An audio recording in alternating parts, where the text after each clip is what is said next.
La Bibliothèque nationale de France. Dans le cadre des conférences du Centre national de littérature pour la jeunesse, Anne Monnier évoque l'exposition « À la rencontre du Petit Prince » présentée au Musée des Arts décoratifs. Merci pour votre invitation. Bonjour à tous. Merci d'être ici avec moi pour que je vous parle un petit peu de l'exposition et puis de ses coulisses. Alors déjà, comme l'a dit Madame Meyer, c'est vrai que cette exposition, c'est aussi une rencontre entre deux expertises, puisque l'autre commissaire de l'exposition est l'éditeur de Saint-Exupéry chez Gallimard. Donc on a aussi ce savoir de l'éditeur qui, lui, a travaillé sur le texte toute sa vie, et puis l'expertise du musée. Donc au début, l'exposition devait avoir lieu pour les 75 ans de la parution française du Petit Prince. Elle devait ouvrir en avril 2021, et puis comme vous le savez, on a eu tous des petits ajustements. Mais finalement, on s'est dit que pour une œuvre comme Le Petit Prince, il n'y avait pas besoin d'avoir un anniversaire pour parler de cette œuvre, pour la célébrer, pour essayer d'un peu plus la comprendre. Donc, on a reprogrammé l'exposition sans aucun problème. Donc, l'expertise du musée, c'est vrai que ça peut sembler un petit peu étrange parce que moi, à l'origine, je m'occupe de la collection de jouets, mais j'avais vraiment envie d'ouvrir le département au-delà des jouets vers les thématiques de la jeunesse et notamment de la littérature jeunesse. Et puis, on a eu toute une refonte interne qui fait que maintenant, moi, je suis aussi insérée dans la collection moderne et contemporaine. Donc, j'ai aussi cette faculté de traiter des sujets un petit peu plus larges. Donc, on a déjà fait des expositions sur la littérature jeunesse, les histoires de Babar en 2012. Et puis, donc, les histoires de Babar, on avait une thématique aussi très axé sur le jouet, puisque l'exposition arrivait à un moment de renouveau de Babar, avec de nouveaux dessinateurs, avec un dessin animé. Donc voilà, on mélangeait un petit peu jouet et dessin. L'exposition donc sur l'anniversaire de l'école des loisirs en 2015, où là on avait beaucoup plus d'originaux, notamment ceux de Tommy Ungerer. On avait aussi des installations. Ce que vous voyez là, c'est une vitrine qui montrait d'un côté l'atelier de Grégoire Solotareff et de l'autre côté l'atelier de Nadja. Donc on avait quelque chose d'un petit peu interactif. On avait aussi des installations mouvantes avec cette installation Kitty Crotter. Donc voilà, là on était dans une exposition muséale d'originaux, mais aussi de carte blanche pour les artistes, pour leur donner la possibilité de s'exprimer. Et puis donc cette exposition sur Anton Krings et ses drôles de petites bêtes, où là le but était vraiment de raconter par Anton Krings toute une histoire de l'art, puisque finalement Anton Krings, il y a énormément d'influences qu'on peut ressentir en regardant ces images au premier regard, mais aussi en comprenant un petit peu plus son travail. Et là, on avait donc cette alternance entre les dessins d'Anton et des œuvres du musée ou des prêts généreux d'autres institutions, avec comme ça toujours ces thématiques d'histoire de l'art, donc le jardin, les animaux. Et ça nous a permis aussi de traiter beaucoup plus largement de la littérature jeunesse et des influences qu'Anton pouvait revendiquer comme les siennes. Donc une petite partie ici sur Béatrix Potter, puisque pour Anton Krings c'était vraiment une grande source d'inspiration. On a aussi montré son atelier, parce que ça marche vraiment très très bien pour les enfants de voir là où l'artiste crée, avec tout le petit bazar d'Anton. Et puis voilà, aussi des choses un petit peu plus sérieuses entre guillemets sur la nature morte, sur l'histoire de l'art. Donc c'est une exposition qui a été bien reçue justement pour cette passerelle entre des choses assez immédiates pour les enfants et puis quand même tout un propos sur l'histoire de l'art. Alors, au Musée des Arts décoratifs, on a aussi toute une expertise sur le dessin qui est un petit peu moins connue parce qu'on a un très grand cabinet d'art graphique. Donc, on a fait cette exposition, le dessin sans réserve, et l'exposition sur Le Petit Prince a lieu dans ce même espace. Donc, on a aussi cette connaissance du dessin, cette capacité à pouvoir montrer des dessins au musée. Alors, l'exposition à la rencontre du Petit Prince, le titre nous a demandé énormément de travail parce que les titres qui ont l'air simples sont souvent les plus compliqués à trouver. Montre vraiment ce qu'on a envie de faire dans l'exposition, c'est d'emmener le public à la rencontre du Petit Prince, mais aussi que le Petit Prince vienne à notre rencontre, parce qu'en fait, c'est la première exposition muséale en France sur Saint-Exupéry et le Petit Prince depuis l'exposition des Archives nationales en 84, qui était une exposition très différente. Vous allez voir que nous, on a en fait réussi à trouver beaucoup de dessins inédits qui n'étaient pas connus à l'époque de cette exposition aux archives. Et puis, la grande exposition, c'est aussi celle de 2014 à la Morgan Library, The Little Prince, A New York Story. Donc eux aussi montrent l'histoire sous le prisme qui les intéresse, puisque c'est l'écriture du Petit Prince à New York et le manuscrit qui est resté là-bas. En France, ces derniers temps, il y a eu plutôt des expositions interactives avec peu d'œuvres, plutôt du numérique, des installations. Donc nous, on a senti qu'il y avait aussi de la place et un moment pour une véritable exposition muséale avec un propos pédagogique et scientifique, et qu'il y avait également énormément d'attentes du public. Alors notre public, justement, parlons-en. Donc notre public, ce sont les enfants et les adultes. En fait, comme beaucoup d'expositions qui sont liées au sujet de l'enfance en BAD, on ne cherche jamais à en faire le musée des enfants, puisque pour nous, les enfants ont vraiment leur place dans toutes les parties du musée, mais on part aussi du principe qu'un enfant ne visite pas le musée seul. Donc, même si l'exposition s'adresse aux enfants, elle peut aussi s'adresser aux enfants par le biais de l'adulte qui l'accompagne. On a aussi envie que dans l'exposition, il y ait ce moment de transmission, de partage, donc ça nécessite de s'adapter aux deux publics, mais tout en sachant que l'adulte est là pour expliquer. Alors c'est vrai que ça peut être aussi plus difficile de s'adresser à l'adulte parce qu'on n'a pas non plus envie de jouer uniquement sur la nostalgie ou sur l'envie d'accompagner l'enfant. Il faut aussi que l'adulte puisse trouver un propos qui lui parle et qu'il apprenne des choses. Alors l'évolution du coin lecture dans les expositions du musée d'art décoratif, c'est vraiment toute une histoire, puisque pour l'école des loisirs, on avait quelque chose de très timide faute de place, et puis pour Anton Krings, là on avait complètement construit une cabane, la cabane du jardinier au fond du jardin d'Anton. Et donc, comme vous pouvez le voir, ça réchauffe quand même le cœur de voir tous ces enfants massés autour de livres dans l'exposition. Et puis alors ça, c'est une très moche photo faite avec mon téléphone parce que comme il y a beaucoup de têtes d'enfants, on pouvait pas trop communiquer sur l'événement. Mais donc ça, c'est Anton qui lit ces histoires dans sa cabane devant un public d'enfants en plein été pour les enfants qui justement ne partent pas en vacances l'été. Donc là, on avait vraiment réussi à vraiment remettre la lecture au cœur de l'exposition.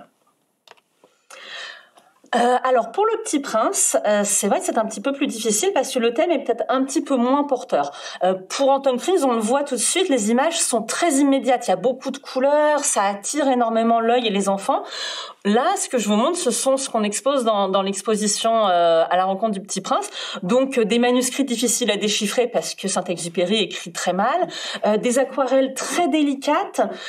Nous, on a choisi de retranscrire les manuscrits, donc ça donne énormément de choses à lire, ce que vous voyez là, les colonnes de texte à côté des images. Donc c'est pas forcément une exposition facile à montrer pour les enfants. Et puis ces difficultés qu'on a eues, ça fait aussi écho à ce débat permanent. Le Petit Prince est-il un livre pour enfants? Donc nous, on a essayé de s'adapter un petit peu à cette question toujours prenante. On a adapté l'accrochage vraiment dans tous les sens du terme. Donc la simesse que je vous montre, elle est volontairement accrochée assez basse. Pour les adultes, c'est peut-être un tout petit peu inconfortable, mais ça permet aux enfants de vraiment bien voir les dessins qui sont en bas. Et donc, on a essayé aussi de mettre en bas des dessins qui pouvaient avoir un petit élément qui accroche l'enfant, qui permet de commencer un dialogue avec l'adulte. Là, on voit un petit chien, on voit un petit perroquet. Voilà, le but, c'est aussi de pouvoir se mettre à la hauteur de l'enfant, puisque dans une exposition sur Saint-Exupéry, Le Petit Prince, l'adulte, là, on sait qu'il a énormément de matière et qu'on peut le laisser aussi seul sans trop le guider. On a des petits éléments ludiques qu'on a quand même voulu conserver subtils pour pas prendre trop de place dans l'exposition. Donc là, ces petites projections d'avion ou cette petite silhouette du Petit Prince dans laquelle uniquement un enfant peut se glisser. Donc voilà, ça c'est des petites choses qu'on a essayé de mettre en place pour que les enfants se sentent un petit peu plus à leur aise dans l'exposition. Alors le propos de notre exposition, c'est de donner des clés de lecture pour que les visiteurs comprennent le Petit Prince un petit peu mieux, mais aussi comprennent leur relation avec le Petit Prince. On n'avait pas envie de donner des grilles de lecture trop strictes, d'imposer un point de vue ou une interprétation. On sait que le Petit Prince, c'est une œuvre avec laquelle chacun a un rapport très personnel. Ça explique aussi le succès de l'œuvre.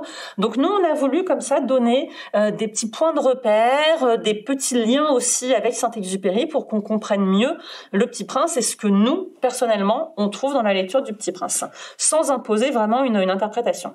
Parce que je pense aussi que ce qui fait le succès du livre, c'est la capacité qu'on peut avoir à se projeter dans la lecture du Petit Prince sur un personnage ou un autre. Donc moi, j'ai lu le Petit Prince une fois par semaine depuis 2 ans. Et à chaque fois, c'est une nouvelle lecture. C'est un nouveau personnage qui me touche, c'est un détail que j'avais pas vu la fois d'avant. Et finalement, c'est peut-être aussi ça qui explique pourquoi le livre a autant de succès, c'est qu'on peut le lire, le relire à tous les âges, paysage et toujours trouver quelque chose. Et ça marche pas du tout avec une exposition qui dirait le renard c'est Denis de Rougemont, la rose c'est Consuelo. Donc on a essayé d'être un petit peu plus subtil. Ce qui est aussi subtil, c'est que comme dans les expositions de jouets que j'organise quand je manie la collection du musée, c'est qu'en fait on s'occupe de quelque chose d'extrêmement précieux qui est l'enfance des visiteurs, leur rapport à leur enfance, leurs souvenirs d'enfance. Et ça, c'est aussi des choses qu'il faut respecter. Donc moi, je le vois très bien dans les expositions de jouets. Les gens visitent, lisent les textes et puis à un moment me disent « Oh là là, c'est ma Barbie !» Et là, on a tout de suite quelque chose du domaine de l'émotion qui fait irruption dans l'exposition. Et moi, j'essaye aussi de toujours respecter ça puisque c'est aussi notre but au musée de donner de l'émotion, mais aussi de donner du savoir. Alors, pour l'exposition, assez simplement, en fait, on est reparti de Saint-Exupéry. Alors, on peut entendre Alban Cerisier pendant des jours et des jours parler de Saint-Exupéry. Et moi, j'ai essayé justement de un petit peu prendre l'essentiel pour créer un parcours autour de Saint-Exupéry. Donc, c'est lui qui accueille le visiteur dans l'exposition, parce que moi, j'ai souvent trouvé que la personnalité de Saint-Exupéry était finalement éclipsée par le Petit Prince. C'est un héros mort pour la France, c'est la figure du dernier billet de 50 francs qui, pour tous les gens qui l'ont connu, est quand même une sorte de mythe. Et moi, j'ai trouvé, en relisant toute son œuvre, et puis en lisant aussi pour la première fois, parce que je dois vous avouer que je n'avais pas lu Citadelle avant de travailler sur l'exposition, parce que c'est quand même un petit peu dur comme texte aujourd'hui. J'ai trouvé que le Petit Prince, c'était en fait l'arbre qui cache la forêt. On connaît beaucoup moins bien le reste de l'œuvre de Saint-Exupéry, et finalement, ça montre aussi qu'il a réussi à faire du Petit Prince ce qu'il avait envie d'en faire, puisque tout ce qu'il a pensé, tout ce qu'il a écrit se retrouve condensé dans le Petit Prince, dans ce conte accessible, avec des dessins, avec des illustrations, et qui fait finalement son message humaniste. On le retrouve dans le Petit Prince sans avoir maintenant à relire toute son œuvre. Mais bon, moi j'avais aussi envie de retourner un petit peu à la base de Saint-Exupéry. Tout ce qu'il a pensé, tout ce qu'il a vécu, tout ce qu'il a expérimenté va se retrouver d'une façon ou d'une autre dans le Petit Prince. Et donc c'est pour ça qu'on a pensé ce parcours chronologique qui permet de voir toutes ces facettes. Donc on a cette dualité, on la connaît, entre l'auteur et le pilote. Saint-Exupéry, c'est pas du tout un intellectuel qui est un pilote du dimanche, c'est vraiment un aviateur. Et d'ailleurs, d'autres auteurs de l'époque lui ont reproché d'être pas vraiment auteur. C'est les attaques que Brasillac lance sur Saint-Exupéry tout au long de sa carrière. Et puis, certains aviateurs lui ont reproché de s'approprier un peu l'histoire de l'aviation pour en faire ses récits à lui. On sait aussi qu'il y a cette dualité enfant-adulte, enfant-explorateur, puisqu'elle se retrouve dans le Petit Prince, puisque Saint-Exupéry, c'est à la fois le Petit Prince et à la fois le pilote. Et en fait, moi, j'ai voulu aussi montrer qu'au-delà de cette dualité, on a plein d'autres facettes. Il est poète, il est cinéaste, il est mathématicien, il est économiste, il est ingénieur. En fait, c'est un homme, c'est un peu l'homme de la Renaissance complet, mais au XXe siècle. Alors, on est toujours accompagné par Saint-Exupéry dans l'exposition. Pour moi, c'était vraiment important. Ah bon, je ne sais pas pourquoi je l'ai mis là, mais moi je l'aime tellement. C'était la première fois que j'avais quand même un petit peu d'argent de poche conséquent, et je pense pas que ce billet de 50 francs ait été dépensé parce que.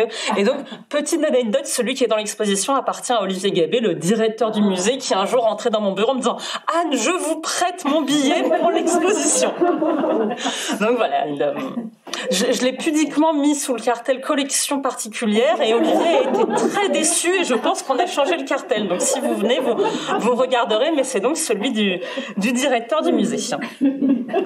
Alors, on commence l'exposition. Moi, j'aime bien faire des petits sas pour faire rentrer le public dans l'exposition, se couper un petit peu du monde extérieur. Donc, le texte que vous avez vu, il est sur le palier. Ensuite, on entre dans l'exposition. Et les dessins que je vous montre là, c'est une série assez incroyable qui s'appelle que nous, on appelle la suite Hamilton. C'est Saint-Exupéry qui les a donnés à l'une de ses amies, Sylvia Hamilton. Alors, j'aime bien dire amie, mais au sens un peu désuet du terme, parce que c'est difficile de savoir jusqu'où les relations de Saint-Exupéry et de toutes les femmes de son entourage vont. Donc, par le terme de amie, on laisse planer un petit doute. Mais bon, pour offrir ce genre de dessin à Sylvia Hamilton, je pense que ça devait être une amie très chère. Et donc, cette série de dessins qui ouvre l'exposition, en fait, elle pourrait pourrait aussi la conclure parce que c'est en résumé tout ce qu'on essaye de montrer. C'est en fait une série de dessins qui montrent les différents âges de la vie, représentés par des petits personnages qui ont les traits du Petit Prince. Mais en fait, quand on peut regarder sans lire le cartel, on peut penser que ce sont des esquisses pour le Petit Prince, mais en fait pas du tout. C'est une série complètement autonome que lui dessine pendant qu'il écrit le Petit Prince. Et donc là, on a aussi la façon dont le Petit Prince va progressivement prendre une place extrême dans l'œuvre de Saint-Exupéry, qui finalement, au bout d'un moment, ne va plus dessiner que des petits princes.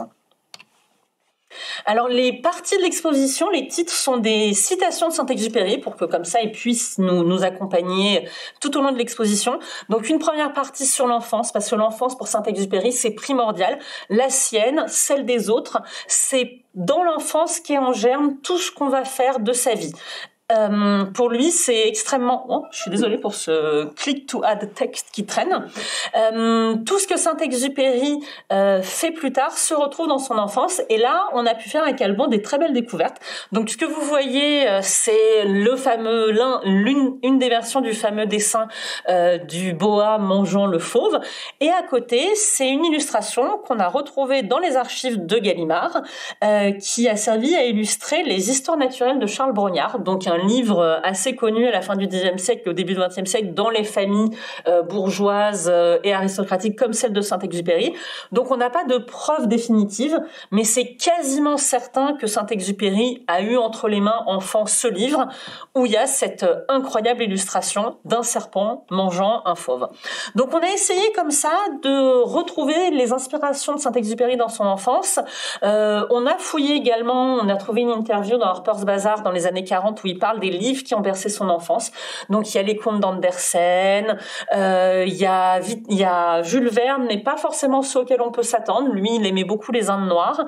Et puis avec Alban, on a aussi pris le parti de faire quelques hypothèses. Donc c'est pour ça que dans l'exposition, on voit aussi l'astronomie populaire de Camille Flammarion, parce qu'avec ce voyage dans l'espace et le voyage du Petit Prince, on s'est dit que ça pouvait quand même avoir du sens. On a aussi décidé de montrer Niels Holgersen avec cette envolée d'oiseaux sauvages, puisque c'est ça aussi qui emmène le Petit Prince hors de sa planète. Pour les contes d'Andersen, on a plein de versions différentes, puisqu'il y a eu plein d'illustrations différentes. Et on a aussi montré le livre de la jungle, puisque, et ça c'est l'un des petits-neveux de Saint-Exupéry qui me l'a confié, lui a retrouvé une lettre de la mère de Saint-Exupéry qui explique que le dernier livre qu'elle a lu au frère de Saint-Exupéry sur son lit de mort, parce qu'il est mort à 15 ans, c'est le livre de la jungle. Et donc dans le livre de la jungle, on a retrouvé aussi une illustration, on voit un serpent mangeant un fauve. Donc voilà, il y a des choses qui sont affirmées, il y a des choses qu'avec Alban, on a eu envie de montrer comme des pistes d'hypothèses, mais tout ça, ça crée une sorte de terreau intellectuel pour le jeune Saint-Exupéry. Alors moi j'aime beaucoup cette lettre des Archives nationales, puisque c'est donc le petit Antoine qui écrit à sa maman. Ma chère maman, je me suis fait un stylographe, je vous écris avec, il va très bien. Demain c'est ma fête. Et ensuite il encourage sa mère à rappeler à son oncle que c'est sa fête pour recevoir un petit billet ou un cadeau.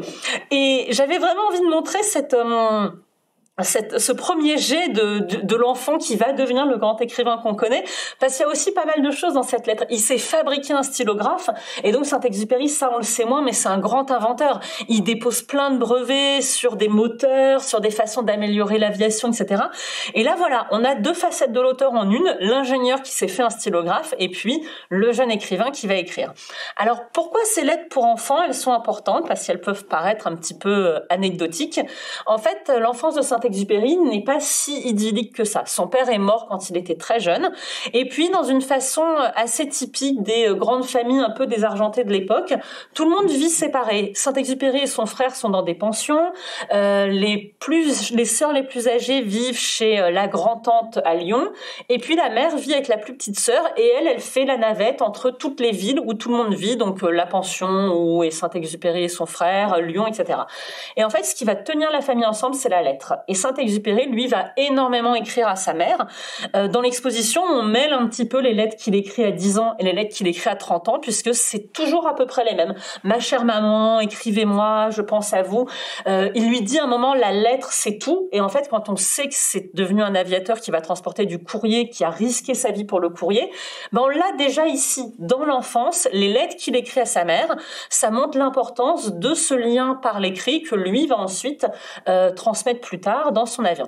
Et il y a un moment assez fort aussi dans Vol de nuit où, après un accident d'un de ses compagnons, l'un des personnages dit c'est quand même, ça peut paraître ridicule de risquer sa vie pour des lettres de marchands, mais en fait non, c'est très important parce que le courrier, c'est ce qui a tenu aussi la famille de Saint-Exupéry ensemble. Alors dans l'exposition, on pouvait pas tout mettre, mais chez les héritiers de Saint-Exupéry, il y a aussi toute la correspondance des sœurs, de la mère. Enfin voilà, on montre que c'est pas juste le grand écrivain qui lui écrivait, c'est toute la famille. Alors l'autre facette de Saint-Exupéry, la facette de l'aviateur, donc il arrive à faire son baptême de l'air sur le champ d'Ambérieu, qui est à côté de Saint-Maurice-de-Raymond, donc là où il y a le château familial de la grande-tante de Saint-Exupéry que la région Rhône-Alpes a racheté pour en faire le futur musée Saint-Exupéry. Enfin, tout ça, c'est en cours. Et à côté, il y a ce champ d'aviation où vient traîner le jeune Saint-Exupéry, et puis il arrive à faire croire à un des pilotes que sa mère a donné son accord, et il monte dans un avion et il fait son baptême de l'air. Et ça, c'est une carte postale des années 30 où qu'il a dédicacée. Donc voilà, c'est pas du tout une photo de l'époque du baptême de Saint-Exupéry, mais lui a quand même ce lien parce qu'il dédicace plus tard des cartes postales de son premier champ d'aviation. Ah, la photo est très très moche, donc vous allez devoir me croire sur parole. Cette une, c'est une une qui montre les bombardements sur Paris en février 1918. Saint-Exupéry est interne au lycée Saint-Louis. Il voit les bombardements allemands depuis le grenier du lycée, et il écrit à un de ses amis que la guerre dans le ciel, c'est quand même autre chose que la guerre sur terre. Donc là, voilà, autre vocation, celle du soldat et du futur militaire. Ensuite, on a toute une partie sur les années 20-30 et vraiment la mise en place de Saint-Exupéry écrivain et de Saint-Exupéry aviateur. Et donc, il ne faut pas écrire de conte de fées. J'écrirai un conte sur l'avion. C'est dans une lettre qu'il envoie à Louise de Villemorin, qui a été son éphémère fiancée. Au moment où il est avec Louise de Villemorin, il lui écrit plein de poèmes. Même quand il est plus jeune, il écrit des poèmes à plein de petites filles. Et puis, à un moment, il se rend compte que ce qui va faire sa spécificité d'auteur, c'est pas la poésie, c'est le fait d'embrasser le fait qu'il est aussi un aviateur et qui va devenir l'écrivain de la modernité et écrire sur ce qu'il connaît, donc les avions et ses machines. Alors dans cette partie, on a le parti pris d'avoir dans les vitrines les manuscrits, et donc on a un manuscrit pour chaque texte publié de Saint-Exupéry. Je le dis parce que je suis très fière, parce qu'on a failli ne pas avoir ce record, donc voilà, je vous le dis. Et puis sur les murs, on a plein de contextualisations pour mieux comprendre ce qui se passe dans les vitrines. Donc voilà, des affiches de l'Aéropostale ou d'Air France de l'époque. Ce que vous voyez au fond, le visage féminin, c'est sa femme Consuelo.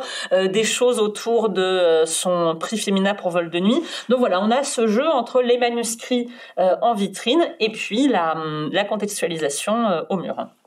Alors dans les manuscrits qu'on monte, j'avais vraiment envie de vous montrer celui-là qui est le manuscrit de Courrier Sud. Donc c'est le premier texte publié seul dans un livre de Saint-Exupéry, parce qu'avant il y a une petite nouvelle publiée dans Le Navire d'Argent. Courrier Sud est aussi publié en extrait dans la Nouvelle Revue Française, mais c'est vraiment son premier roman récit publié. Et en fait le manuscrit est déjà illustré. Et ça, c'est vrai qu'on l'a perdu, puisque il existe une édition de Courrier Sud, enfin un facsimilé du manuscrit qui coûte très cher, mais Gallimard n'a jamais réédité le livre avec les illustrations. Et donc, dans Courrier Sud, on trouve comme ça plein de petits dessins qui soutiennent le texte et qui montrent qu'en fait, l'illustration du Petit Prince par son auteur, c'était déjà quelque chose qui l'intéressait dès son premier ouvrage. Alors on parle aussi de Saint-Exupéry l'aviateur. Donc là la photo en bas en col roulé que moi j'adore, il est à Cap Juby. Cap Juby, c'est une espèce de fortin au milieu du désert avec une piste d'atterrissage, et lui gère cet aérodrome qui est un point quand même névralgique assez important pour l'aéropostale de l'époque.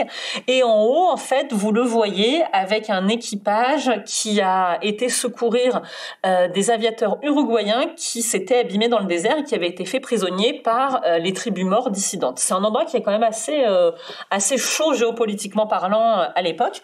Et en fait, cette photo, elle est très importante puisque Gide connaît déjà un petit peu Saint-Exupéry par des liens familiaux, etc. Il lui a déjà envoyé quelques textes qu'il a bien accepté de relire. Et puis, quand il y a ce sauvetage, il y a énormément d'articles dans les journaux sur la bravoure de ces aviateurs, sur le courage de ce jeune Saint-Exupéry qui gère tout seul cet aérodrome au milieu du désert. Et Gide écrit à ce moment-là à Paulhan, lui disant « Je vous conseille de prêter attention au récit du jeune Saint-Exupéry qui, en plus d'être un bon écrivain, est aussi cette figure assez héroïque. Et c'est ça qui va conduire Saint-Exupéry à avoir son premier contrat chez Gallimard. » Donc tout ça, on le raconte aussi dans l'exposition parce que ça montre qu'il est... en fait, il devient écrivain aussi parce qu'il est aviateur. Donc, il est vraiment intimement les deux. Il est aussi cinéaste. Enfin, il est toujours très proche de son œuvre. Donc, ça, c'est une photo sur le tournage de Courrier Sud où il a réadapté son livre pour en faire un scénario. Donc, voilà, il est toujours très, très proche de son œuvre et de ses adaptations.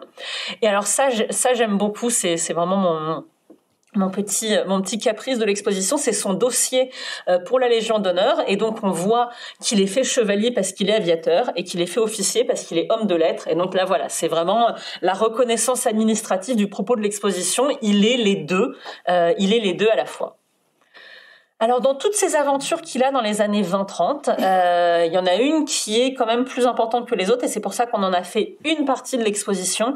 C'est son accident en 35 dans le désert de Libye. Il fait un raid Paris-Saïgon, donc Saint-Exupéry est toujours en recherche d'argent.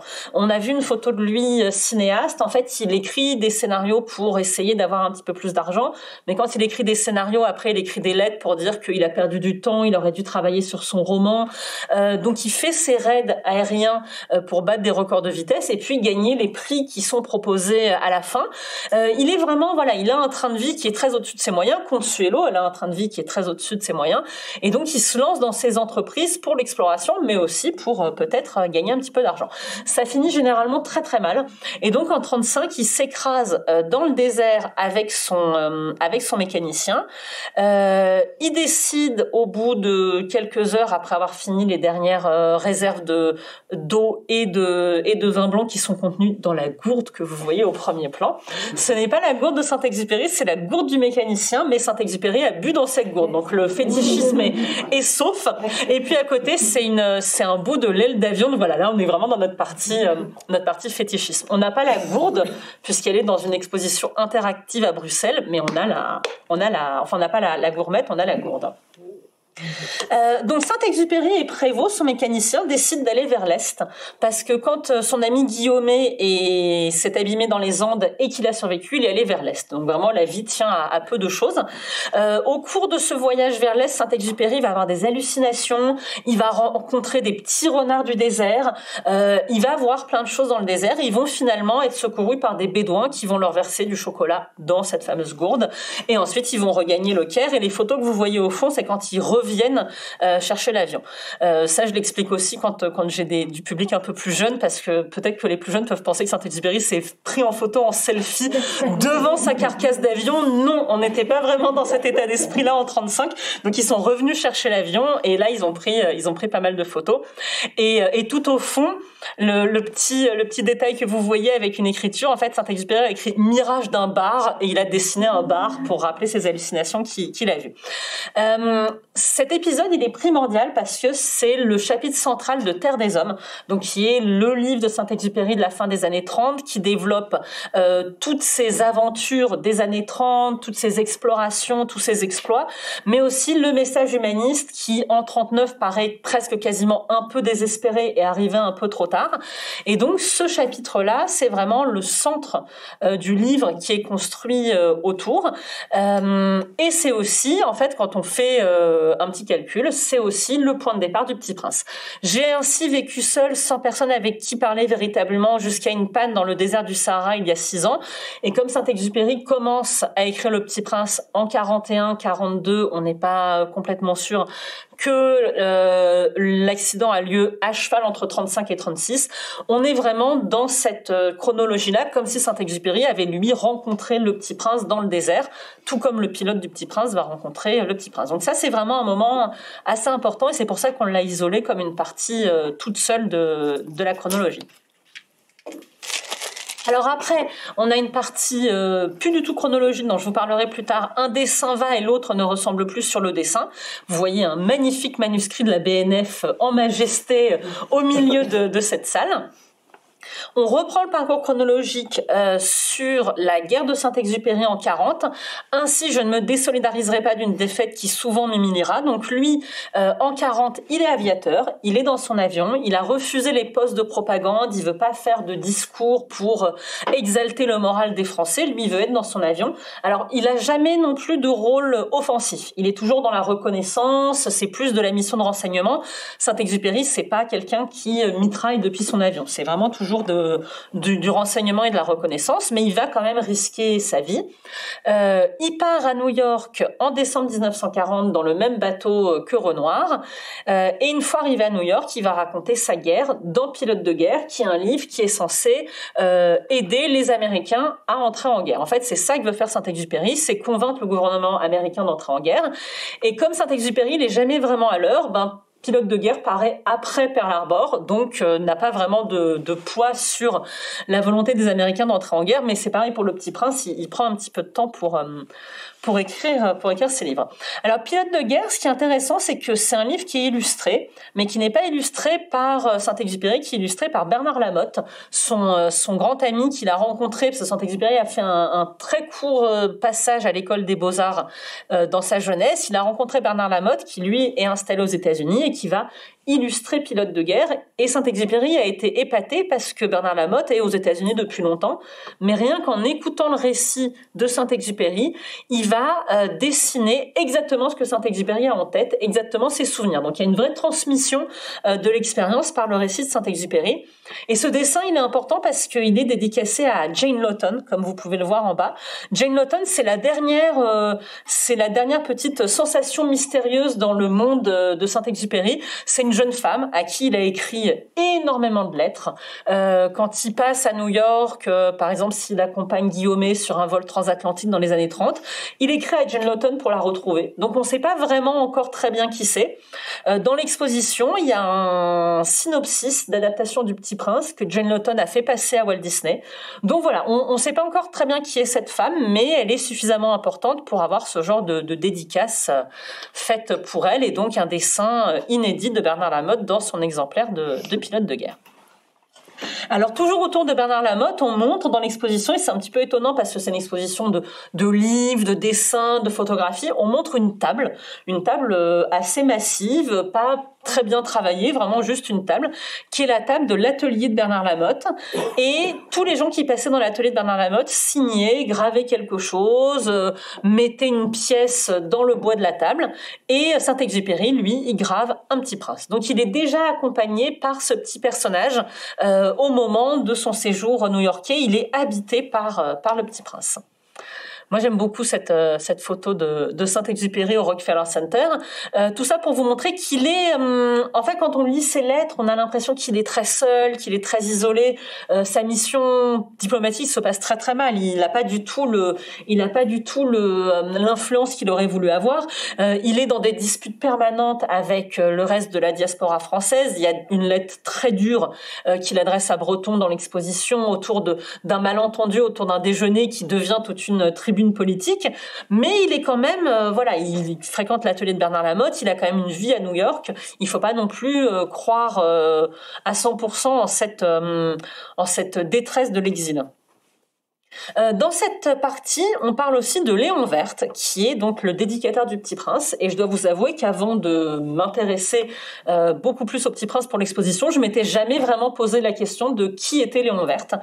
Donc Léon Werth, c'est quand même une figure assez connue de l'entre-deux-guerres, anti-militariste, anti-colonialiste, anti-impérialiste. C'est vraiment une figure assez forte qui va être une sorte de mentor pour Saint-Exupéry. Alors Léon Werth, on le connaît pas très bien parce que Saint-Exupéry était censé publier aux États-Unis le récit de l'Exode par Léon Werth, et en fait il décide de pas le faire parce que Léon Werth est juif et il veut pas faire peser sur lui des menaces parce qu'il est caché en France.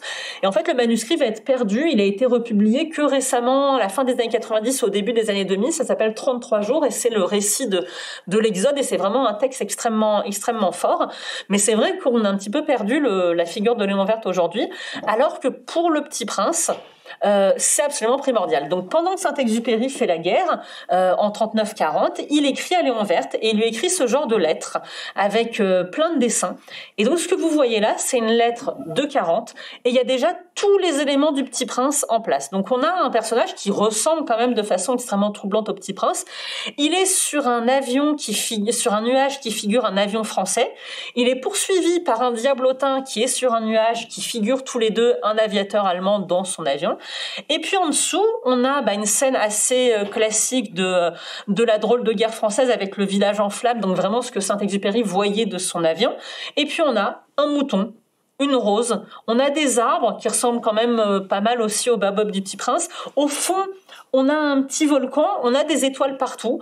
En fait, on a vraiment là, dans cette lettre à son mentor, les éléments du Petit Prince, alors qu'on est bien avant les tout premiers brouillons du Petit Prince qu'on a pu retrouver.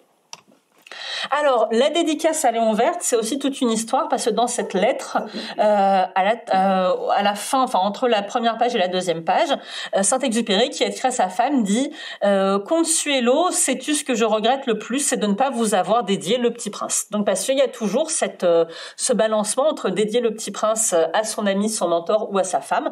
Donc après, moi, je trouve ça un petit peu facile aussi de lui dire je regrette de ne pas vous avoir dédié Le Petit Prince Consuelo parce que finalement, il ne l'a pas fait. Je trouve que c'est important et c'est pour ça que je voulais aussi qu'on parle de Léon Werth dans l'exposition, puisque c'est différent de dédier son livre à son mentor, son ami juif caché en France pendant la guerre, et de le dédier à sa femme. Je trouve que ça donne une coloration un petit peu différente au Petit Prince. S'il l'avait dédié à Consuelo, c'est vrai qu'on aurait peut-être plus facilement trouvé que Le Petit Prince c'est une histoire d'amour, axé la lecture sur la rose, et Le Petit Prince, là, on est quand même dans une autre dimension qui donne un côté peut-être beaucoup plus philosophique et politique au texte. On sait que les contes de fées, c'est la seule vérité de la vie. Donc ça, c'est une partie qui nous a demandé énormément de travail avec Alban, puisque tous les dessins, tout ce que vous voyez dans cette partie participe vraiment de l'écriture du Petit Prince. Et donc, il y a plein de dessins où on a dû à un moment trancher en nous demandant si c'était juste des dessins qui accompagnent la vie de Saint-Exupéry ou si c'était des esquisses du Petit Prince, des brouillons. Ça nous a demandé effectivement énormément de temps. Et donc là, on voit tout ce qui a pu servir de matériel pour l'écriture du Petit Prince. Donc on a des dessins que personne n'a jamais vus, puisque pour plein de raisons un petit peu compliquées à expliquer, il y a eu des tensions entre les différents héritiers de Saint-Exupéry, mais aujourd'hui tout est apaisé, et donc certains commencent à montrer des trésors qu'ils ont conservés pendant longtemps et qui n'ont jamais été montrés. Et là vous voyez vraiment des recherches de Saint-Exupéry pour Le Petit Prince, le paysage, mais sans personne. On voit cette étendue de blé jaune, la couleur des blés qui va être si importante plus tard dans le texte. On a un petit défilé de personnages. Certains ressemblent au Petit Prince, certains ressemblent aux vaniteux. Voilà, on ne sait pas vraiment encore ce qu'il recherchait dans ce petit défilé de personnages, mais ça montre quand même des recherches intéressantes. Et puis ce très étrange dessin avec le renard où le Petit Prince a presque une tête d'animal, comme un petit blaireau, ça c'est aussi assez étrange. Donc voilà, ça on a considéré que c'était vraiment des recherches pour le Petit Prince, on a décidé de les regrouper. C'est là aussi qu'on parle des grandes thématiques. Donc là, on a une partie sur le renard, sur l'amitié, avec différentes versions du texte et des dessins. Et puis, c'est là aussi qu'on parle de Consuelo, sa femme, puisque pendant qu'on préparait l'exposition, Alban a trouvé énormément de lettres entre Consuelo et Saint-Exupéry. Et c'est vrai que la Consuelo du tout début de l'exposition, quand on a commencé à travailler en novembre 2019, et la Consuelo d'aujourd'hui n'est plus la même.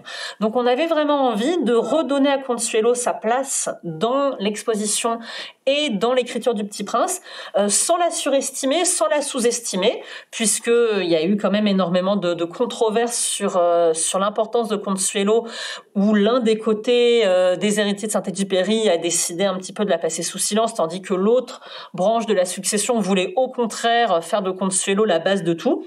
Donc nous, on a vraiment essayé de démêler un peu le vrai et le faux. Ce qui est sûr, c'est que matériellement, elle a une grande importance, puisque le tableau que vous voyez, qui est donc de la main de Consuelo elle-même qui peignait, c'est le jardin de Bevin House, et c'est la maison que loue Consuelo à Long Island pour que Saint-Exupéry puisse travailler loin du tumulte de la ville, au calme, etc. Donc elle a quand même un rôle vraiment pratique dans l'écriture du Petit Prince.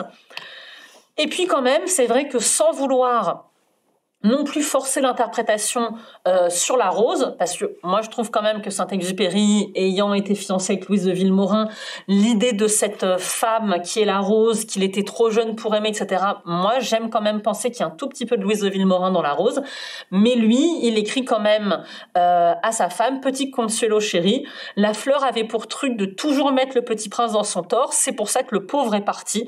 On a vraiment l'impression que la relation compliquée entre le Petit Prince et sa rose, c'est vraiment la relation entre Saint-Exupéry et sa femme. Et là, sur le dessin, le Petit Prince s'adresse à des fleurs en leur disant « Pourquoi êtes-vous toujours aussi insupportable ?»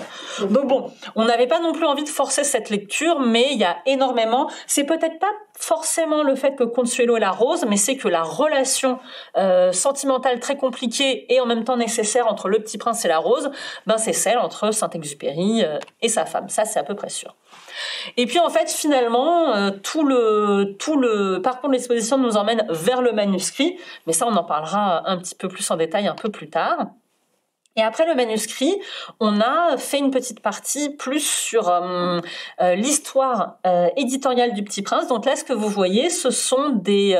j'ai pas le droit de vous le montrer normalement parce qu'on n'a pas le droit de les reproduire, mais nous, on l'a quand même fait pour nos archives. Et du coup, comme on est entre nous, je peux vous montrer des photos. Ça, ce sont vraiment les aquarelles qui ont servi à l'impression du Petit Prince. Donc dans la partie sur le manuscrit, on voit plein de choses, on voit plein d'ébauches. Ça, c'est vraiment les aquarelles définitives. On les a pas toutes, on ne sait même pas où sont les autres, parce que c'est pas des refus de presse, c'est juste des choses qu'on n'a pas réussi à retrouver. Mais là, voilà, on a les aquarelles qui ont servi à imprimer le Petit Prince. Dans cette vitrine, alors ça se voit très mal, mais vous allez devoir me croire, ce sont donc les épreuves en placard. Et ce qui est très intéressant dans ces épreuves, c'est qu'il n'y a pas la dédicace à Léon Verte. Donc on est déjà dans un moment très avancé de la fabrication du livre et on n'a pas la dédicace. Et puis on n'a pas la typographie enfantine du Petit Prince. Donc ça c'est aussi intéressant parce que finalement bon on peut se poser pas mal de questions aussi sur la réception du livre. Le manuscrit qui est ouvert sur le lutrin, c'est le manuscrit du Petit Prince de la BNF. Enfin c'est le tapuscrit que Saint-Exupéry a donné à Nadia Boulanger, qui l'a ensuite donné à la BNF. Donc encore un très beau prêt de l'institution qui m'accueille aujourd'hui. Et on finit sur un Petit Prince sceptique. Ce n'est plus un Petit Prince, et c'est une partie sur la façon dont le Petit Prince va prendre un petit peu va devenir le double de Saint-Exupéry, ce qui fait qu'aujourd'hui on identifie beaucoup l'auteur avec son Petit Prince. Et ce que vous voyez sur le mur, je pense que je vous les montre un peu plus en détail plus tard, c'est une suite de dessins que Saint-Exupéry dessine pour une jeune femme qu'il rencontre dans le train, et en fait il lui dessine des Petits Princes. Donc après l'apparition du Petit Prince, il ne fait quasiment plus que ça. Et on finit le parcours sur ces photos que je trouve extrêmement poignantes de Saint-Exupéry sur une base militaire en Sardaigne. Donc après l'apparition du Petit Prince, il quitte New York pour rejoindre la France libre et voler dans des avions. Je vous épargne tous les tracas qu'il a au début. Il n'arrive pas à voler avec les Français parce qu'il y a beaucoup de tensions politiques, mais aussi parce qu'il est beaucoup trop vieux pour voler dans des avions aussi perfectionnés. c'est les Américains qui vont l'embaucher, puis qui vont quand même convaincre les Français de reprendre Saint-Exupéry. Bref, à ce moment-là, il est donc bien intégré dans son ancien groupe de reconnaissance. On voit vraiment que c'est un homme marqué sur ses photos. Il a 44 ans. Voilà, c'est un homme qui a été abîmé par les accidents qu'il a eus. Quand il enfile la combinaison, on sent que physiquement c'est quand même compliqué. Et dans les lettres qu'il écrit à cette époque, on sent que lui-même est quand même très serein face à l'idée qu'il ne survivra certainement pas à la guerre. Et effectivement, il s'écrase dans son avion quelques semaines après la prise de ses photos. Et le coin lecture, puisque je vous ai parlé du coin lecture avant, mais qu'on l'avait toujours pas vu, le coin lecture, il clôt l'exposition. Et donc, dans cette salle, on peut s'asseoir sur cette map monde agrémentée de petits dessins du Petit Prince. On entend Saint-Exupéry, puisque Saint-Exupéry avait envoyé à Renoir des bandes audio racontant sa vie pour peut-être en faire un film tous les deux. Donc, on entend Saint-Exupéry, et puis on a 125 traductions sur les 498 actuels. Voilà, on n'a pas pu toutes les mettre, mais il a fallu faire un petit tri. Et c'est un exercice assez intéressant, puisque moi j'avais envie de mettre plein de langues que j'aime bien.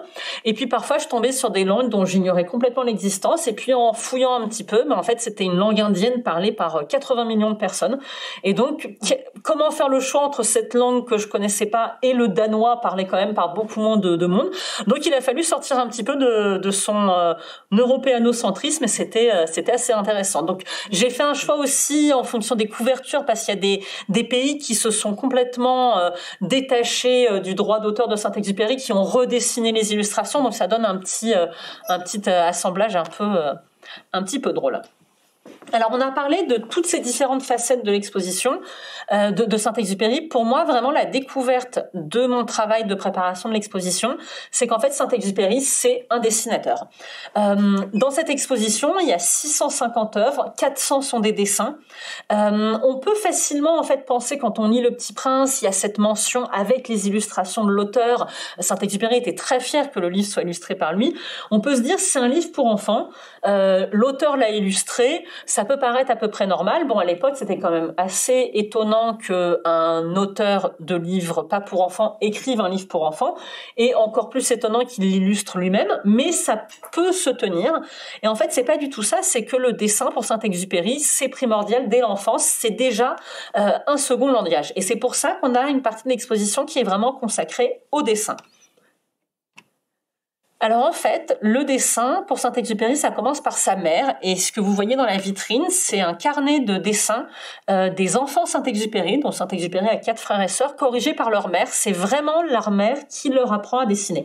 Et donc pour Saint-Exupéry, quand il dessine, c'est aussi une façon pour lui de renouer avec son enfance, de recréer ce lien avec sa mère et son enfance. Et en fait, c'est le langage de l'enfance, puisque quand le Petit Prince et le pilote se rencontrent, c'est vraiment autour du dessin. C'est « dessine-moi un mouton ». Saint-Exupéry, on le voit aussi dans l'exposition, fait plein de petits dessins pour les amis, pour les enfants de ses amis. Il s'adresse aux enfants avec le dessin. Donc voilà, il y a vraiment cette connexion très forte entre le dessin et le langage de l'enfance.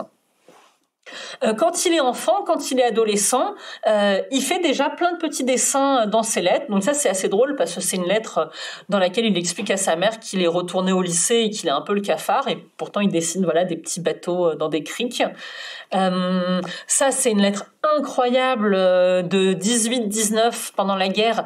En fait, c'est toute une scénette qu'il développe autour de ses sœurs qui cherchent à séduire un soldat. C'est vraiment c'est quand même assez fou comme idée. Alors Saint-Exupéry, c'est pas un homme du 21e siècle, hein. Donc quand sa sœur Simone lui explique qu'elle a passé le concours de l'école des chartes et qu'elle va partir en Indochine pour créer le service des archives d'Indochine, Simone de Saint-Exupéry, c'est une femme fascinante.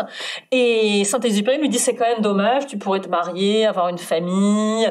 Ensuite, il écrit à sa mère une lettre pour dire, je suis désolé, j'ai peut-être été un petit peu dur, mais je m'attendais en rentrant à vous trouver, Simone et vous, que vous ayez besoin de moi, que je vous protège. Donc il est quand même assez heurté par le fait que sa sœur devienne une femme indépendante qui va passer plusieurs années en Indochine.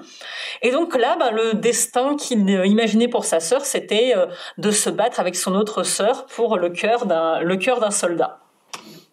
Voilà, donc il y a une sœur rondelette et puis une sœur très maigre. Donc c'est aussi étrange cette vision que Saint-Exupéry a du physique de ses sœurs. Voilà, c'est quand même bon, c'est un petit peu potache, mais c'est assez étonnant. Et donc tout ça, c'est une lettre dessinée comme il pouvait en envoyer à sa mère. Le grand tournant, c'est aussi son service militaire en 21 à Casablanca, où en fait pendant les moments d'attente, il dessine, et donc il dessine ses camarades. Et moi, j'adore cette page-là qu'on montre dans l'exposition, où on a le portrait très bien réalisé de l'aviateur, et puis, à l'encre turquoise, rajouter un petit dessin un peu cartoonesque. Il rêve à sa prochaine chute, et justement, vous allez voir, on a plein de témoignages des différentes façons de dessiner que Saint-Exupéry a pu adopter. Alors, je vous ai parlé du langage avec de l'importance du dessin comme langage dans le lien avec sa mère. Et donc là, effectivement, Saint-Exupéry à Casablanca, il a 21 ans et il écrit des lettres à sa mère pour lui demander ce qu'elle pense de ses dessins. Et donc ça, on ne voit pas parce que c'est sur la page d'après, mais il lui écrit donc qu'il a dessiné ce chien, qu'il l'a découpé pour le coller sur la lettre et qu'est-ce qu'elle en pense. De quelques lettres plus tard, il lui écrit « Je vous ai envoyé des gravures, qu'est-ce que vous en pensez ?» Et puis ensuite, il insiste « Vous ne m'avez pas répondu, que pensez-vous de mes dessins ?» Il a besoin vraiment de l'approbation de la personne qui lui a appris à dessiner. Et puis dans l'exposition, alors désolé pour ces photos très moches, mais c'est des photos faites avec mon téléphone chez les prêteurs, parce que il y a énormément de prêts privés, donc les gens n'ont pas de base de données, c'est vraiment ils étalent les dessins sur leur table, et donc là vous voyez mon ombre un peu fantomatique. On a plein de petits dessins dans l'exposition qui montrent ses recherches d'attitude, cette volonté de perfectionnement de Saint-Exupéry dans le dessin. Il y a des lettres qu'il envoie à sa mère dans lesquelles il écrit zut, je ne sais pas dessiner et je n'ai plus rien à dire, alors je vous quitte. Il y a vraiment cette idée d'avoir quelque chose à dire par le dessin et quelque chose à dire par l'écrit. Et donc moi j'adore là ces recherches de position, de posture, d'expression. Ils ont tous un côté un petit peu Petit Prince, mais pas non plus encore totalement. Et puis, il a des façons de dessiner aussi qui sont très différentes. Là, ce visage androgyne qui ressemble un petit peu à ce que peut faire Cocteau. Ces personnages beaucoup plus schématiques, etc. Mais on voit quand même aussi des recherches d'attitude. Il y en a un qui est un petit peu en train de trembler. Donc voilà, on a fait une petite galerie de personnages pour vous montrer aussi les différentes manières de Saint-Exupéry. Et puis surtout, donc je vous ai parlé de cet autre langage, le dessin pour Saint-Exupéry, c'est aussi le langage de l'âme, parce que c'est une façon de dépasser le malentendu. Saint-Exupéry est obsédé par le malentendu. Il passe son temps à se justifier, par exemple quand il écrit un article pour un journal, qu'ensuite il va retravailler pour en faire un chapitre de Terre des Hommes. Il écrit des lettres à Gallimard en lui expliquant j'ai pas du tout voulu vous arnaquer, c'est vraiment un texte original. Il a peur d'être incompris et le dessin lui permet justement de pouvoir exprimer d'une autre façon ses états d'âme et d'être peut-être mieux compris. Mais il y a toujours des petites légendes, que je suis inquiet, mon âme les jours de pluie, voilà. Il y a vraiment ce double langage qui se met en place assez rapidement pour apporter des éléments de compréhension supplémentaires. Et puis surtout, en fait, chez Saint-Exupéry, il y a des petits dessins partout. Ça, cette page, c'est un texte sur la multiplication des cellules cancéreuses. Ça intéressait Saint-Exupéry.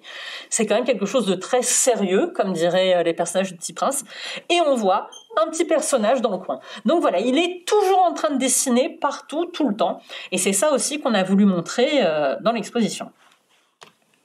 Alors, il y a eu des parties vraiment beaucoup plus difficiles à aborder. On avait au début pensé à une partie sur les grandes thématiques de l'œuvre de Saint-Exupéry et leur traduction dans Le Petit Prince. Et en fait, c'est vraiment la difficulté des expositions sur la littérature, c'est que parfois, il n'y a rien à montrer et que une exposition, c'est pas un livre.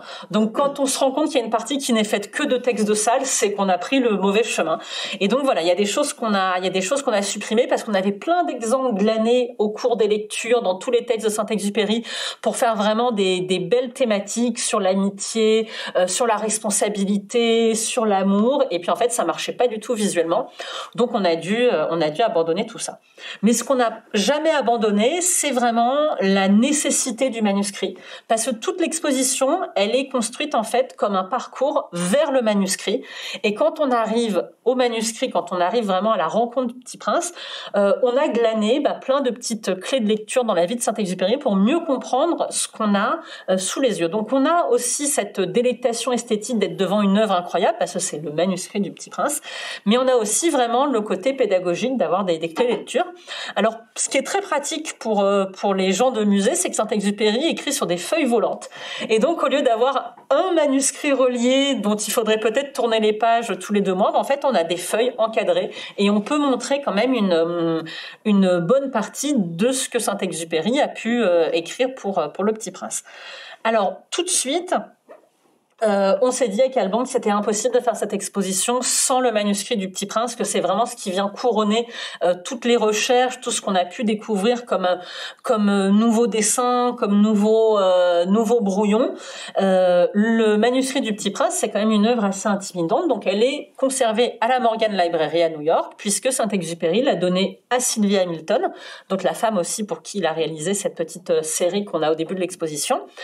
Et Sylvia Hamilton l'a vendu en 68 à la Morgan Library. Donc le manuscrit est vraiment arrivé de façon extrêmement légitime là-bas. Moi, j'ai parfois des journalistes qui me demandent si on va récupérer le manuscrit. Donc non, ne nous fâchons pas avec les Américains en leur pillant des œuvres qu'ils ont acquises en toute légitimité. Mais voilà, donc c'est vrai que c'est un petit peu étonnant pour le visiteur de penser que le manuscrit du Petit Prince n'est pas en France. En fait, finalement, on se pose pas vraiment la question avant de le savoir.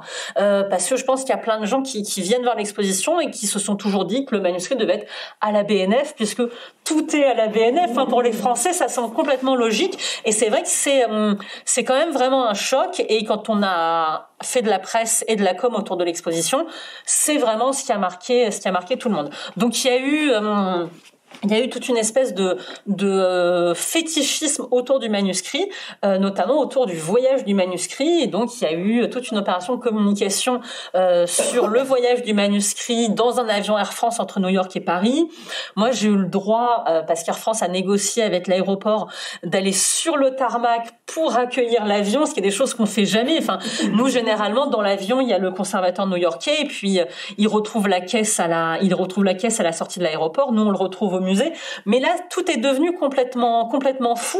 Donc moi, j'étais sur le tarmac avec l'avion qui est arrivé, donc c'est quand même très impressionnant.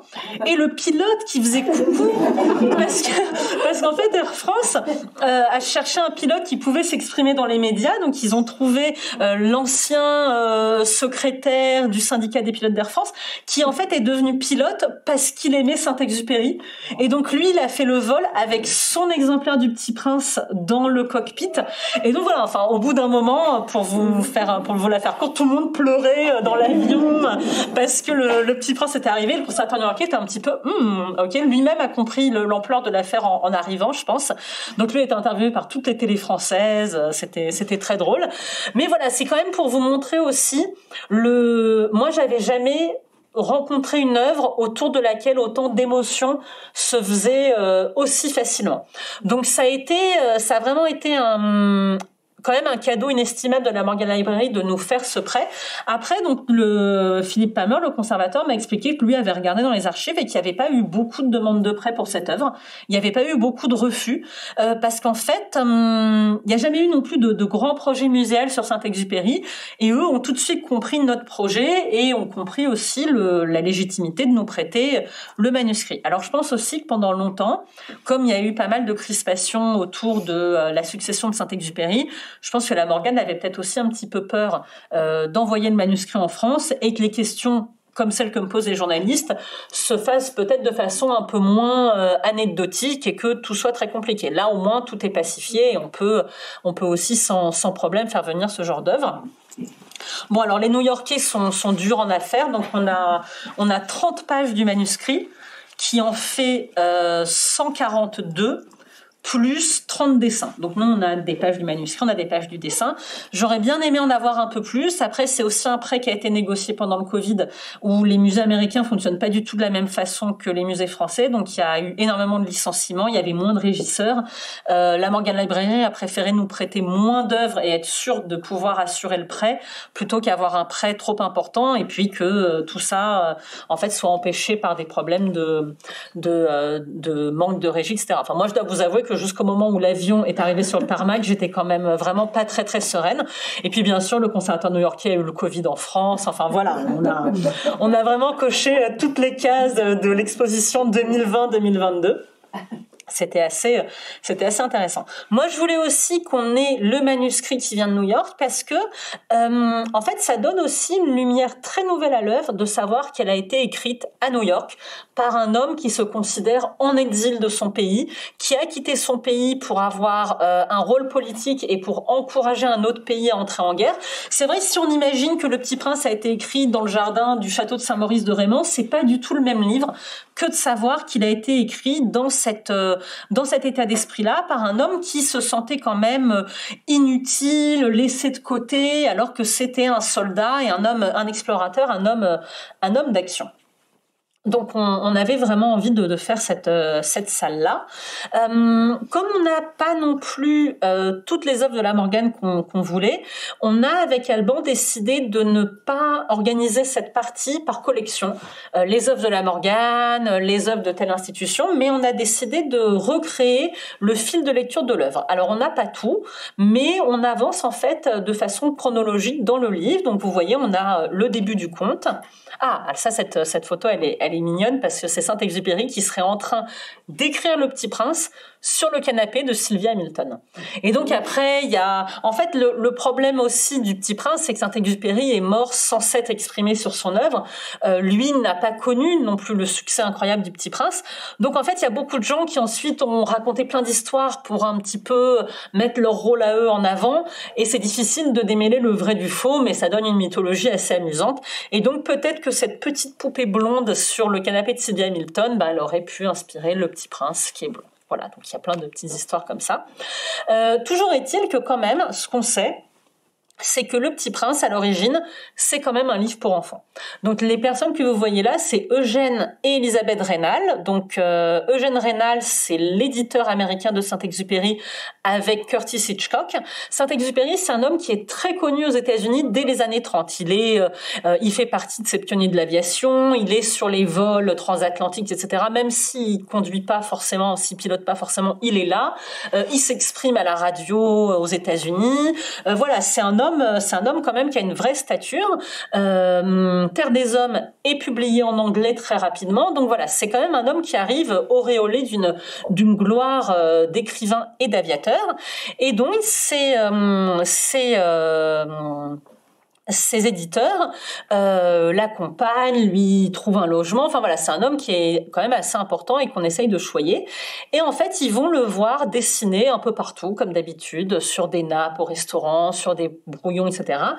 Et ils vont lui demander de réaliser un livre pour enfants à partir de ces petits dessins. Donc il y a quand même, au début du Petit Prince, une commande d'un livre pour enfants qui, je pense, va être aussi un petit peu complexifié par Saint-Exupéry et par la profondeur de l'auteur, mais à l'origine, Le Petit Prince, c'est censé sortir pour Noël 42 et être un conte de Noël. Donc Saint-Exupéry, lui, va être obsédé par ses dessins, la réalisation de ses dessins, l'impression de ses dessins. Il écrit des dizaines de lettres à Raynal et Hitchcock en leur expliquant qu'il faut que les dessins fassent exactement la taille qu'il a définie, qu'ils soient intégrés dans le texte comme il veut, etc. Et tout ça, en fait, ça va retarder la parution du livre qui paraît qu'en avril 43. Donc on n'est plus du tout dans le conte de Noël non plus. Ah mince, alors du coup oui, j'avais envie de vous montrer une image, mais j'ai manifestement oublié de vous la montrer, mais je vous la montrerai plus tard.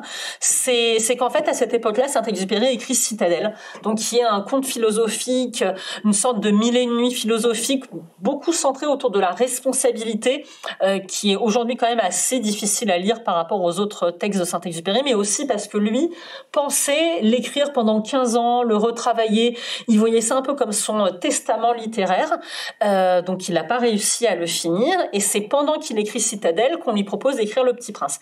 Et du coup, moi, j'ai quand même l'impression que Le Petit Prince, c'est une sorte de condensé de ce message qu'il est en train de travailler, de retravailler, d'une façon beaucoup plus simple, avec des images. Et d'ailleurs, dans l'exposition, c'est ça que je voulais vous montrer, mais c'est peut-être plus loin, on a des pages manuscrites de Citadelle avec des dessins du Petit Prince. Donc, pour Saint-Exupéry, il y a vraiment cet état d'esprit intellectuel d'écrire ce qu'il constitue comme son testament philosophique et d'écrire Le Petit Prince à côté, où tous ces éléments vont finalement se retrouver. Alors, dans la salle du manuscrit, on n'a pas compté que sur la Morgan Library, on a trouvé plein de choses incroyables ailleurs. Donc, ce que vous voyez à gauche, c'est un feuillet qui vient d'une fondation suisse. Et en fait, c'est l'un des premiers états de la première page du Petit Prince. Je ne sais pas dessiner. J'ai essayé un jour de dessiner un bateau, mais un ami m'a dit que ça ressemblait à une pomme de terre. En fait, on est sur les mêmes thèmes que le début du Petit Prince, sur le dessin, le boa qui ressemble à un chapeau, etc. Mais avec d'autres thématiques. Un peu plus loin, il dit j'ai essayé de dessiner un avion, mais j'ai dû écrire avion dessus. Donc voilà. En fait, ce qu'on voulait montrer, c'est que on a repris le fil de lecture du Petit Prince pour montrer le Petit Prince qu'on connaît, mais on veut aussi montrer le Petit Prince qu'on connaît pas. Donc on veut montrer des options différentes, des épisodes abandonnés, et puis par ce genre de comparaison, montrer vraiment le processus créatif de Saint-Exupéry. Donc voilà, et ça, et la page d'à côté, c'est vraiment la première page du Petit Prince. Et ce qui est intéressant, c'est qu'en fait, il y a pas tant de ratures que ça. Ce que dit Alban, c'est que Saint-Exupéry, il a certainement écrit Le Petit Prince quand même assez rapidement. Il y a ses premiers feuillets, un peu de proto-manuscrit. Et puis, dès qu'on est dans le manuscrit de la Morgan Library, on est quand même déjà dans un état du texte assez avancé. Il y a des fantasmes comme quoi il y aurait une version intermédiaire entre le manuscrit de la Morgan et le texte final imprimé.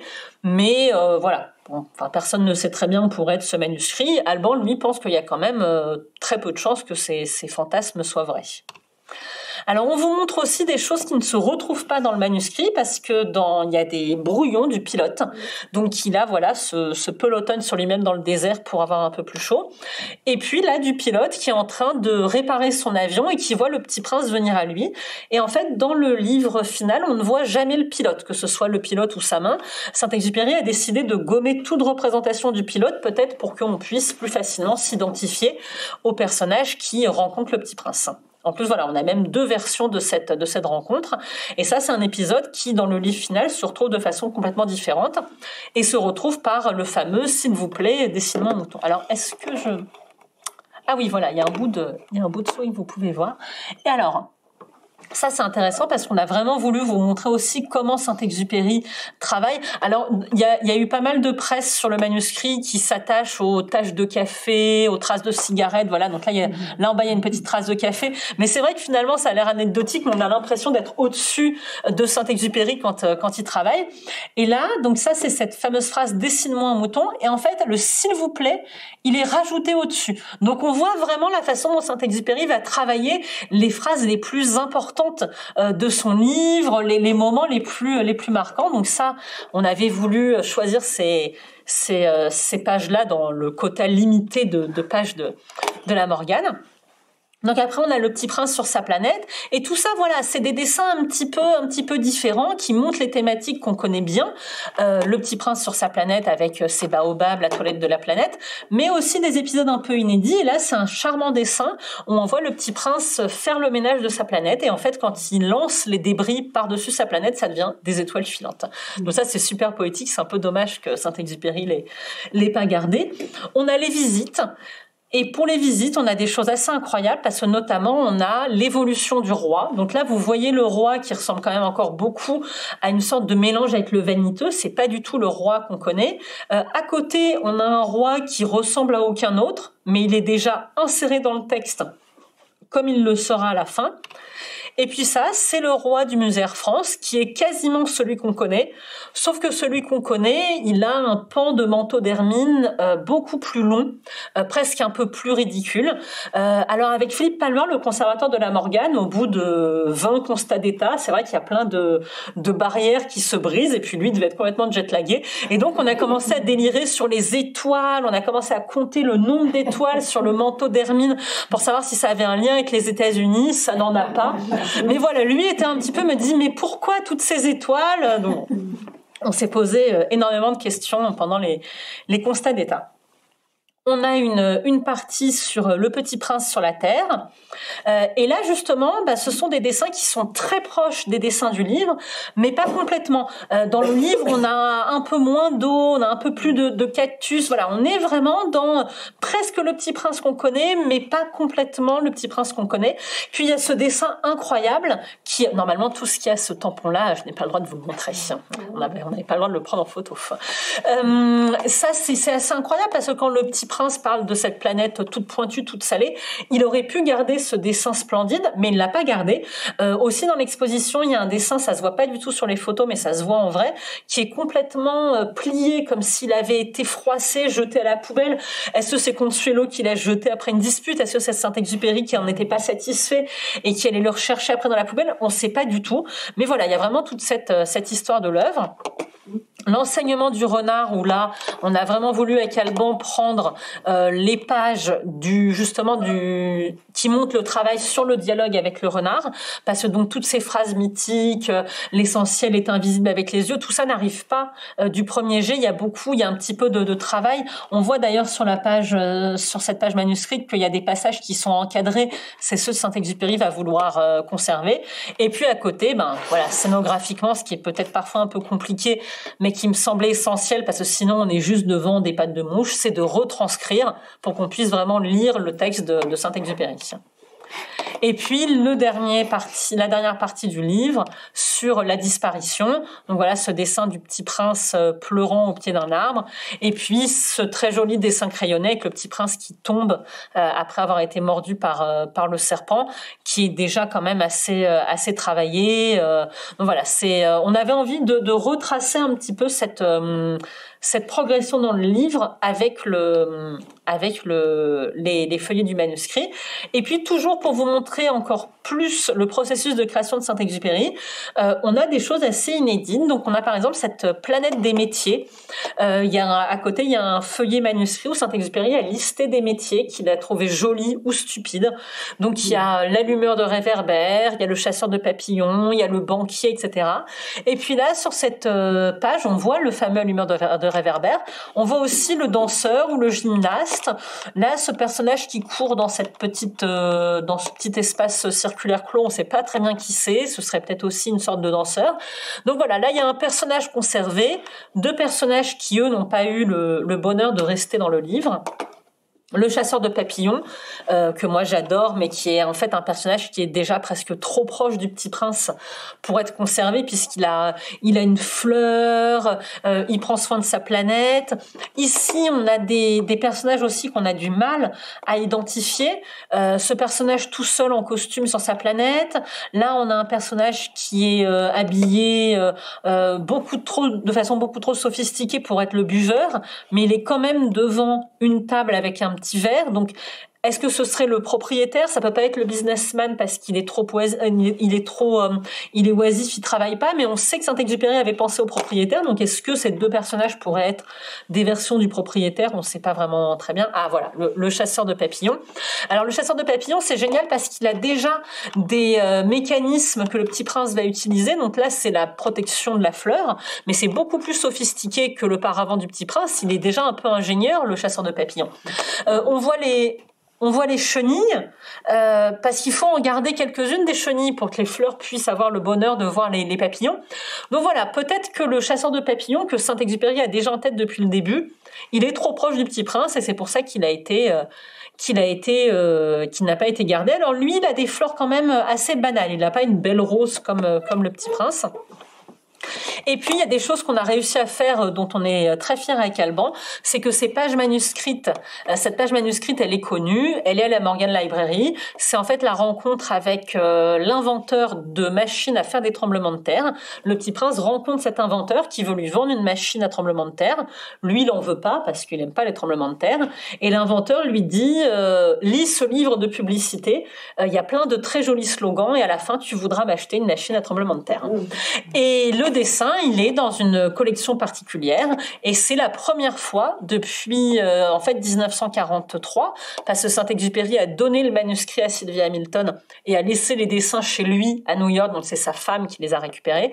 C'est la première fois que ces feuillets qui vont ensemble se retrouvent. Donc là, on était très émus de pouvoir les rassembler. Et puis c'est la même chose pour cette scène qui est complètement inédite et qui est très importante. Dans le texte, en fait, le Petit Prince rencontre un couple et il arrive pendant l'heure du dîner. La femme du couple, c'est intéressant parce que c'est la femme qui s'exprime, c'est pas l'homme.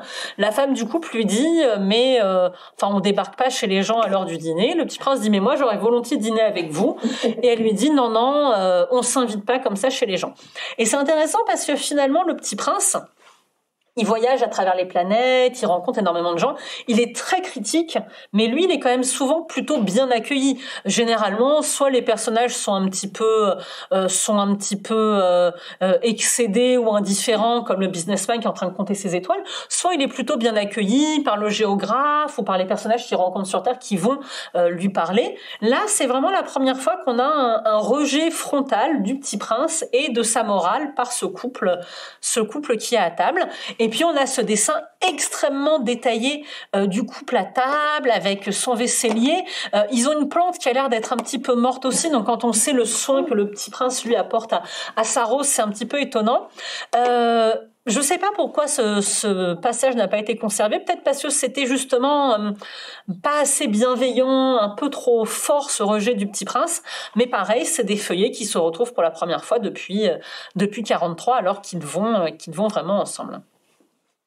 Donc c'est une exposition où il y a plein d'inédits parce que justement énormément de gens ont répondu à notre appel. C'est une exposition autour de laquelle il y a une vraie collaboration muséale. Donc il y a des prêts de la BNF, il y a des prêts de la Morgan Library, il y a des prêts de la Smithsonian.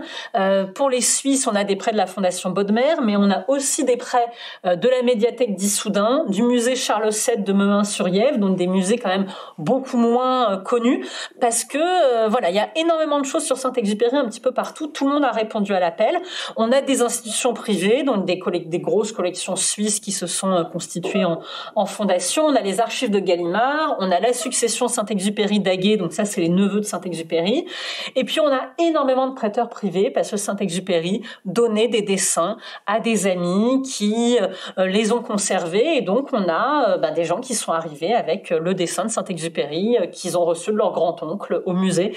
Des choses très très émouvante, donc sur un montage où à côté il y a des conservateurs de grosses institutions, donc ça donnait vraiment une ambiance assez particulière mais très bienveillante parce que tout le monde a répondu présent pour notre projet. Donc là c'est un détail sur ces dessins qui sont très très peu connus, qui ont été achetés récemment par une collectionneuse suisse et voilà c'est ces dessins où Saint-Exupéry essaye de séduire une jeune femme sous les traits du Petit Prince et donc c'est un peu drôle parce que là ce petit personnage dit désolé de déranger, c'était pour dire bonjour. Lui dit on ne me répond pas au téléphone, on ne m'appelle pas, je vais me brouiller. C'est assez drôle. Et puis voilà, l'inédit le plus incroyable de tous, c'est le Petit Prince en majesté. Donc c'est vraiment la première fois que le dessin original est exposé et est sorti de la collection dans laquelle il est conservé. Donc c'est là qu'on voit que le vert du manteau a pas mal changé aussi entre les différentes éditions. Enfin moi sur le folio que j'avais quand j'étais petite, il était beaucoup plus turquoise. Et puis au fur et à mesure, ça a été retravaillé. Et je crois que maintenant il est quand même assez proche de la réalité. Et donc sur cet inédit qui est le plus important de tous les inédits, on le montre à côté, enfin dans cette petite niche, on entend Gérard Philipe, parce que en France, il y a aussi beaucoup de gens qui sont arrivés au Petit Prince par le récit de Gérard Philipe, et donc c'est un moment extrêmement émouvant. La scénographie, elle nous a pas posé tant de problèmes que ça. Il y a énormément d'œuvres, donc il y avait quand même une nécessité de garder un parcours assez fluide, mais finalement la fluidité du dialogue qu'on a eu entre commissaires, elle s'est aussi retrouvée avec le scénographe. Et moi, je trouve que la scénographie, elle porte vraiment bien le propos de l'exposition, qu'on a vraiment réussi à faire quelque chose de bien. C'est Designer Unit qui a fait la scénographie, c'est eux qui avaient fait aussi Anton Krings. Et là, moi, j'avais envie qu'on soit accompagné par Saint-Exupéry au long de l'exposition, donc avec les citations, et le scénographe l'a traduit par ces grands panneaux, ces grandes photographies qui permettent d'être toujours en compagnie de l'auteur. Donc Saint-Exupéry, c'est lui en petit costume marin d'époque. Là on le voit aussi écrivant, on est vraiment toujours en sa compagnie. Moi je trouvais ça vraiment agréable de le voir à chaque étape de l'exposition. Alors on a aussi fait de nécessité-vertu parce que c'est des œuvres extrêmement fragiles, c'est des aquarelles très délicates, donc on a des conditions de conservation qui sont assez drastiques. On a notamment une lumière assez faible, et ce que le scénographe a décidé de faire, c'est d'utiliser cette contrainte pour évoquer le voyage dans l'espace du Petit Prince, d'où ces ciels étoilés que vous voyez, qui donnent une lumière assez faible, assez diffuse, mais qui donnent vraiment cette ambiance. Et puis pour renforcer cet aspect voyage dans l'espace du Petit Prince, on a le vocabulaire rond de l'astéroïde qui se retrouve un petit peu partout. Voilà, et notamment pour ces vitrines, cet espace de projection. Voilà, on a un peu l'impression en fait quand on circule dans cet espace de sauter d'astéroïde en astéroïde comme l'a fait le Petit Prince. Alors c'était quand même un peu un défi aussi parce que l'exposition est très très dense. Moi j'ai été formée par Laurent Lebon au Centre Pompidou-Metz, donc autant dire qu'une exposition qui a moins de 500 objets, ce n'est pas une bonne exposition. Donc c'est vrai que moi j'ai tendance à en mettre beaucoup, mais le scénographe a réussi à bien s'en sortir et puis a aussi très bien tiré son épingle du jeu sur ce genre de dialogue, notamment avec la table, puisqu'il a fallu la mettre à proximité, mais en même temps la protéger. Donc voilà, ça c'est des petits défis qu'on a dû relever. Et puis, je trouve que cette salle, elle parle bien aussi en termes de densité, mais cette série de photos, je vous en ai montré 2, c'est une série beaucoup plus importante. J'avais vraiment envie qu'on ait ce récit de Saint-Exupéry sur la base militaire, et finalement, rassemblé comme ça se passe plutôt bien sur le mur, même si c'est très dense. Donc voilà, le scénographe a quand même fait un travail extraordinaire. Et puis, dans ces petites interventions ludiques dont je vous parlais, on a ici, donc ça vous ne le voyez pas dans la présentation, mais si vous venez au musée, n'hésitez pas à coller vos yeux ici, parce qu'en fait dedans on voit le mouton, parce que c'est la boîte du mouton. Donc on avait envie comme ça de petits hommages à Saint-Exupéry, voilà, des petits avions. Donc c'est une scénographie qui porte vraiment le propos, je trouve qu'on a bien réussi, mais qui s'efface suffisamment aussi, parce que c'est quand même un sujet très important. J'avais pas envie que le ludique prenne non plus trop de place. Il y a quand même beaucoup de choses à lire, beaucoup de choses à voir. Alors voilà, moi c'est une exposition qui m'a apporté énormément de bonheur, de plaisir en la concevant. Si vous l'avez vue, j'espère que ça vous a aussi beaucoup plu. Et puis si vous ne l'avez pas encore vue, j'espère vous avoir donné envie de venir la voir.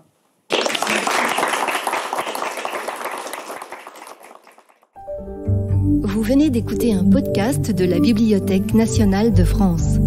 Retrouvez les conférences, rencontres et créations de la BNF sur toutes les plateformes de podcast ainsi que sur le site bnf.fr.